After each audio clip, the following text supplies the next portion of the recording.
पायल की अभी अभी नई नई शादी हुई थी, लेकिन सुहागरात के अगले ही दिन उसका पति विदेश चला गया। तब वो अकेली रह गई।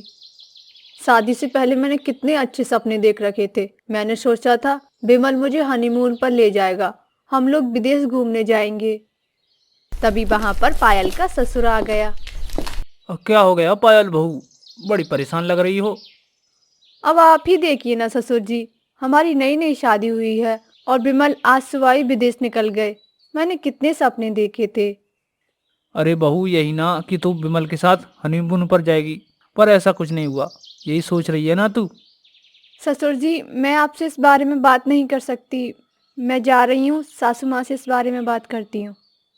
अरे बहू, इसमें इतना शर्माने वाली कोई बात नहीं। पायल, हम लोग मॉडर्न हैं, और अगर तुझे विदेश ही घूमना है तो मैं तुझे घुमा देता हूँ। ससुर जी तो थोड़ा ठरकी टाइप के लगते हैं। मैं जाकर सासू माँ से बात करती हूँ। अरे नहीं नहीं ससुर जी, मुझे थोड़ा काम है, मैं चलती हूँ। फिर इतना कहकर पायल अपनी सास के कमरे में चली गई। माँ जी, मुझे आपसे एक ज़रूरी बात करनी थी। हाँ हाँ, मुझे पता है तुझे क्या बात करनी है।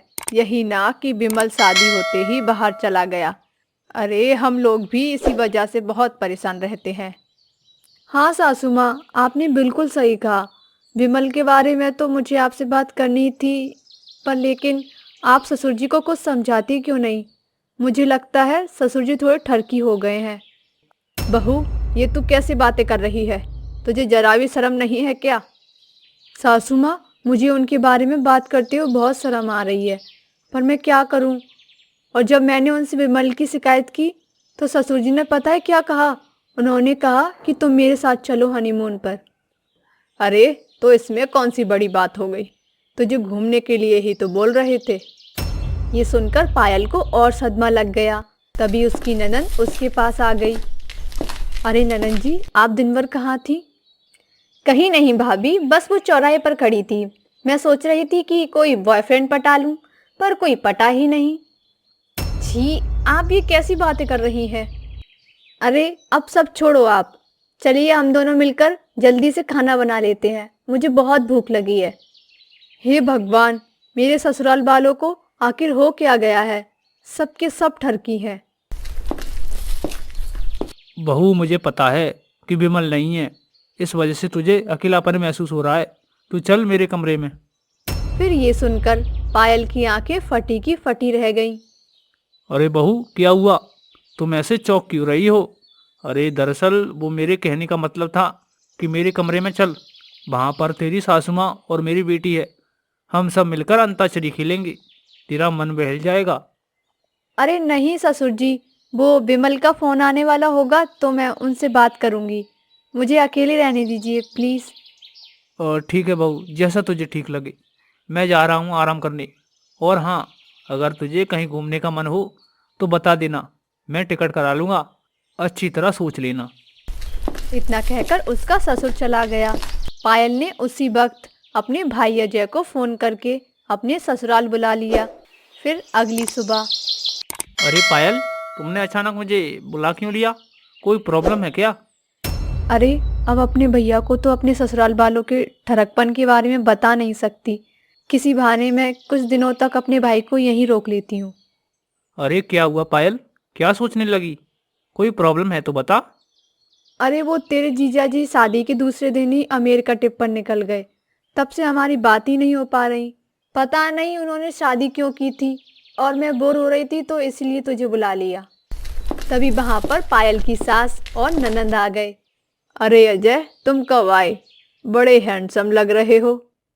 हाँ हाँ, सच में माँ, अजय जी तो बड़े हॉट लग रहे हैं। चलिए, आप हमारे कमरे में चलिए, हम तीनों मिलकर खूब बातें करेंगे। हाँ हाँ, क्यों नहीं। फिर दोनों उसे पकड़कर अपने कमरे में लेकर चले गए और अंदर से दरवाजा बंद कर लिया। लेकिन पायल खिड़की से सब कुछ देख रही थी। अब कुछ ज्यादा ही नहीं हो रहा है? मेरे ससुराल का हर एक सदस्य ठरकी है। पता नहीं ये लोग मेरे भैया के साथ क्या करने वाले हैं। अरे बेटा, तुझे चौराहे पर नहीं जाना है क्या? और हाँ, याद रहे जो बाबा जी ने कहा है वो तो हमें करना ही पड़ेगा। अगर हम इसमें जरा भी चूक गए तो पूरी जिंदगी हम ऐसे ही रहेंगे। मैं अजय जी से बात करती हूँ, तू जा। अरे हाँ, मैं तो भूल ही गई थी। मैं जाती हूँ चौराहे पर। तब तक आप इनसे बातें करो, मैं शाम तक आ जाऊंगी। पायल तुरंत वहां से हटकर अपने कमरे में चली गई। अभी तक तो मुझे लगा था कि मेरे ससुराल वाले ठरकी हैं, पर अब मुझे लगने लगा है कि ये सब के सब पागल हैं। मेरे माँ बाप ने मेरी शादी पागल खाने में कर दी है।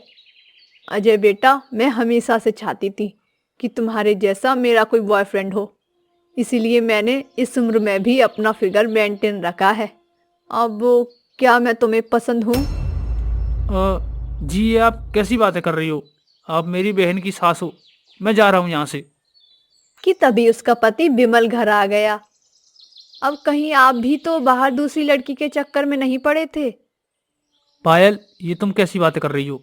मैंने आज तक किसी लड़की से दोस्ती तक नहीं की, और तुम दूसरी लड़की के साथ चक्कर चलाने की बात कर रही हो? अरे वो मैंने गुस्से में बोल दिया। चलिए अंदर चलिए, आराम कर लीजिए। आपको कल फिर कहीं जाना होगा। नहीं पायल, अब मैं इसी शहर में रहकर काम करूंगा। यहाँ तक कि कंपनी को मेरा काम इतना पसंद आया कि अब मैं वर्क फ्रॉम होम कर सकता हूँ। आज से मेरा सारा वक्त तुम्हारा। ये तो चमत्कार हो गया। मुझे समझ नहीं आ रहा कि ये चमत्कार आखिर हुआ कैसे। तभी वहां पर पायल की सास, उसका ससुर और ननंद वहां आ गए। बहू, ये सचमुच चमत्कार ही है। बचपन में ही हमने इसे हॉस्टल भेज दिया था। कॉलेज की पढ़ाई भी इसने पेरिस में रहकर ही की है, और जब से इसे नौकरी मिली है तब से कभी इस देश में रहता है तो कभी उस देश में। इसीलिए इसने हमें कभी वक्त ही नहीं दिया। यही सोचकर हमने विमल की शादी कर दी। हमें लगा कम से कम अपनी बीवी को टाइम देने के बहाने ये घर में तो थोड़ा वक्त गुजारेगा, लेकिन शादी होने के बाद भी ये विदेश चला गया। हाँ बहू, हम सब बहुत परेशान हो गए थे। फिर हमें बाबा गौरीदास जी के बारे में पता चला, और तब हम उनसे मिलने गए। फिर उन्होंने हमें एक ऐसा टोटका बताया जिसे हम करना नहीं चाहते थे, फिर भी हमें करना पड़ा। कैसा टोटका सासू माँ? बहू, कुछ दिनों से तुझे इस घर में बहुत अजीब लग रहा होगा ना। तुझे लग रहा होगा कि तेरे ससुर जी ठरकी बन गए हैं। मैं ठरकी बन गई हूँ, यहाँ तक कि मेरी बेटी भी ठरकी बन गई है। ये सब कुछ उस टोटके का ही हिस्सा था। बाबा जी ने कहा था कि अपनी बहू के सामने ठरकपन दिखाना। कुछ दिनों तक कोई भी लड़का दिखे उसके सामने ठरकी बन जाना, और कुछ ही दिनों बाद तेरे बेटे का मूड बदल जाएगा। और ठीक वैसा ही हुआ। ये थोड़ा पागलपन जैसा लगा, लेकिन अपनी बेटी के लिए हमें ये सब करना पड़ा। हाँ बहू, तू तो मेरी बेटी जैसी है, पर इस टोटके की वजह से मुझे तेरे सामने ऐसी ऐसी बातें बोलनी पड़ी जिससे तू मुझे ठरकी समझ ले। यहाँ तक कि तेरी माँ ने भी तेरे इस भाई के साथ ठरकपन दिखाया। मेरी बेटी तो अपने भाई का टाइम पाने के लिए इतनी पागल हो गई थी कि वो ठरकपन दिखाने के लिए चौराहे पर जाकर खड़ी होती थी और लड़कों को छेड़ने लगती थी। अब लेकिन कुछ भी कहो, ये टोटका काम कर गया। हम सबको माफ़ कर दो बहू। फिर अगले दिन विमल पायल के साथ हनीमून पर चला गया, और सब लोग खुशी खुशी रहने लगे।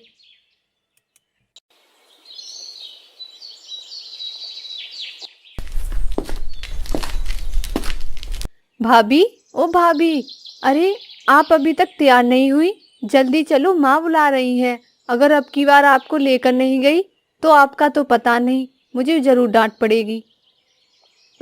बस रुको, ये लाइनर और लिपस्टिक लगा लूं। बस 2 मिनट, फिर चलते हैं। और ये कहकर घर की नई नवेली बहू हेमा वापस से अपना मेकअप करने लगी। उसकी ननंद रेशमा उसके पास आकर खड़ी हो गई। अरे बाप रे भाभी, आपकी तो पलकें निकल गईं। नहीं रेशमा, ये नकली पलकें हैं। ये देखो, इन्हें ऐसे ही आंखों पर लगाते हैं। कमाल है ये तो। और ये क्या है भाभी?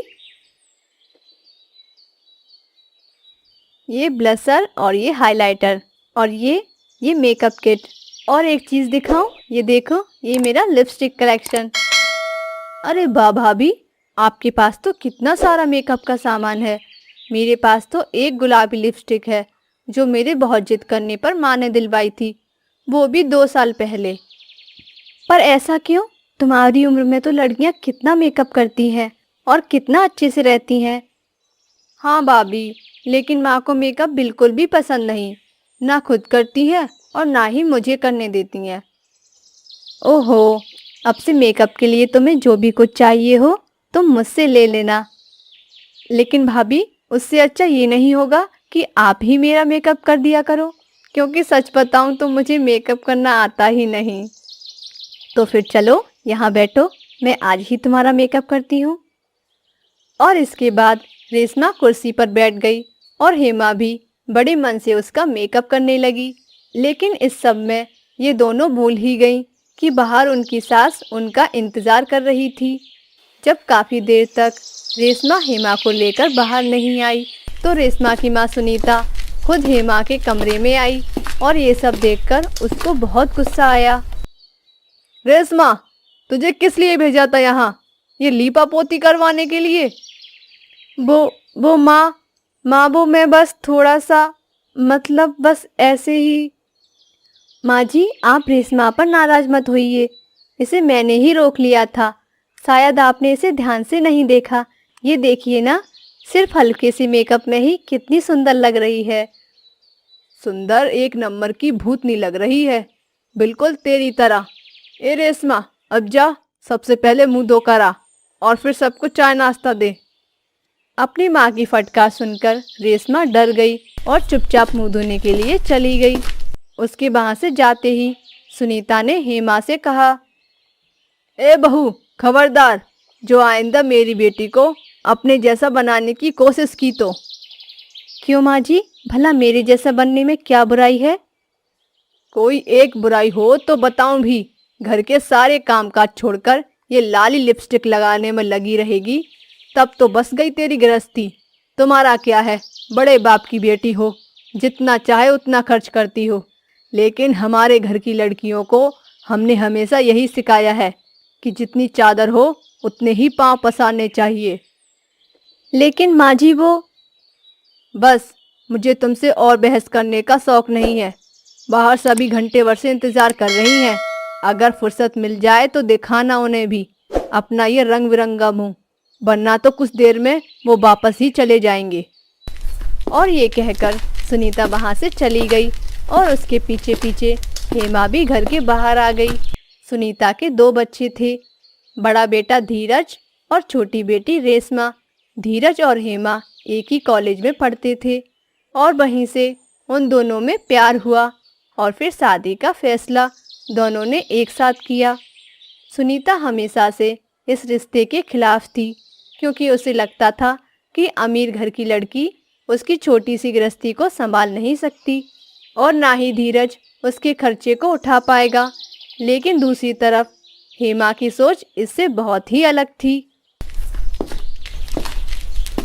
हेमा, मैंने तुमसे पहले ही कहा था कि माँ के साथ तुम नहीं रह पाओगी। हर बात बात पर ताने मारने की आदत है उनकी।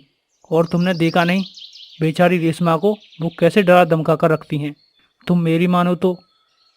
नहीं धीरज, जैसा भी है, लेकिन हम माँ जी और रेशमा को छोड़कर कहीं नहीं जाएंगे और हमारे अलावा उनका है ही कौन। बस यही सोचकर मैं चुप रह जाता हूँ। तुम्हें पता है हेमा, माँ हमेशा से ऐसी नहीं थी, लेकिन बाबूजी के जाने के बाद रंगों से उन्हें एक अजीब सी चिढ़ हो गई है।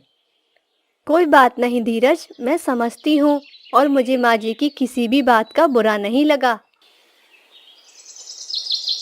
उफ, आज फिर ज्यादा पानी डल गया। अब क्या करूँ? माँ जी देखेंगी तो बहुत गुस्सा करेंगी। नहीं करेंगी, क्योंकि माँ के आने से पहले ही मैं इस आटे को ठीक कर दूंगी। लाओ भाभी, मुझे दो। थैंक्स रेशमा, सच में अगर तुम ना होती तो क्या होता मेरा। अरे भाभी, ये इतना बड़ा भी काम नहीं है। वैसे भाभी, आपको आज शाम को कुछ काम है क्या? अरे क्यों, क्या हुआ? मैं बिल्कुल फ्री हूँ शाम को। क्या सीखना है आज? वो मुझे ना आईलाइनर लगाना सीखना है। मेरी सारी दोस्त लगाती हैं, पर मुझे ही नहीं आता। सिखा तो मैं दूंगी, लेकिन तुम्हें उसकी हर रोज प्रैक्टिस करनी होगी, तभी हाथ सेट होगा। अच्छा, तो फिर जाने दो। आज तो माँ सत्संग में गई हैं, तो लगा सकती थी, पर हर रोज कैसे लगाऊंगी? अरे पगली, तुम खुद को नहीं लगा सकती, पर मुझे तो लगा सकती हो। मतलब ये ननन जी कि जब माँ जी मंदिर जाती हैं तो तुम मेरा मेकअप किया करना, इससे तुम्हारी प्रैक्टिस भी हो जाएगी और माँ जी को पता भी नहीं चलेगा। हेमा की बात सुनकर रेशमा बहुत खुश हो गई और फिर कुछ दिनों बाद दोनों ननंद भाभी सुबह सवेरे ही किसी काम से बाहर निकल जाती हैं। लेकिन इस बात का पता सुनीता को नहीं था और इसलिए अब सुनीता को एक एक पल भारी हो रहा था। वो रेशमा और हेमा दोनों पर बरसने वाली थी और फिर उन दोनों के घर आते ही, आ गई महारानी। रेशमा, आज तो तू नहीं बचेगी, लेकिन उससे पहले जरा मैं इसके दिमाग को ठिकाने लगा दूं। क्यों री, मैंने तुझसे कहा था ना कि मेरी बेटी से दूर रह, लेकिन तू नहीं मानी। बता बता क्यों लेकर गई इसे ब्यूटी पार्लर? अपने जैसा बनाना चाहती है इसे भी। माँ चुप हो जाओ, तुम्हें कुछ नहीं पता। चुप हो जा रेशमा, वरना तेरी टांगे तोड़ दूंगी। और तेरी हिम्मत कैसे हुई मुझसे बिना पूछे इसके साथ जाने की? क्योंकि उसका जाना जरूरी था माँ, और ये दोनों ब्यूटी पार्लर नहीं बल्कि मेरे साथ रेशमा के एडमिशन के लिए गई थी। एडमिशन? रेशमा का? कहाँ? और मुझे इस बारे में कुछ क्यों नहीं बताया? क्योंकि अगर तुम्हें बता देते तो रेशमा को कभी जाने नहीं देती। माँ, मैंने और हेमा ने रेशमा को एक अच्छे कॉलेज से ब्यूटिशियन का कोर्स करवाने का फैसला किया है। नहीं, कोई जरूरत नहीं फालतू पैसे बर्बाद करने की। और ये सब करके क्या करेगी ये? तेरी बीबी जैसे बनेगी। नहीं माँ जी, रेशमा मेरे जैसी नहीं बल्कि मुझसे कहीं बेहतर बन सकती है। ये देखिए, शहर में पिछले महीने जो मेकअप कंपटीशन हुआ था उसमें हमारी रेशमा फर्स्ट आई है। बड़े बड़े मेकअप आर्टिस्ट को पीछे छोड़ दिया है इसने। और फिर रेशमा ने अपनी माँ के पास आकर कहा, माँ, मैंने ये सब आपसे छुपकर किया, उसके लिए मुझे माफ़ कर दो। लेकिन सच तो ये है माँ कि मैं भाभी जैसी कभी बन ही नहीं सकती, क्योंकि वो लाखों में एक है। वो मेरी भाभी ही नहीं, दोस्त भी है, और शायद वैसी माँ भी जिसकी मुझे हमेशा से ज़रूरत थी। रेशमा की बातों ने इस बार सुनीता के दिल को झकझोर दिया और उसे अब अपनी गलती का एहसास भी था। उसने रेशमा के सिर पर प्यार से हाथ फेरा और फिर आंखों में शर्मिंदगी लेकर हेमा की तरफ हाथ जोड़ लिए, क्योंकि वो समझ गई थी कि उसके घर के लिए हेमा से अच्छी बहू और कोई हो ही नहीं सकती थी।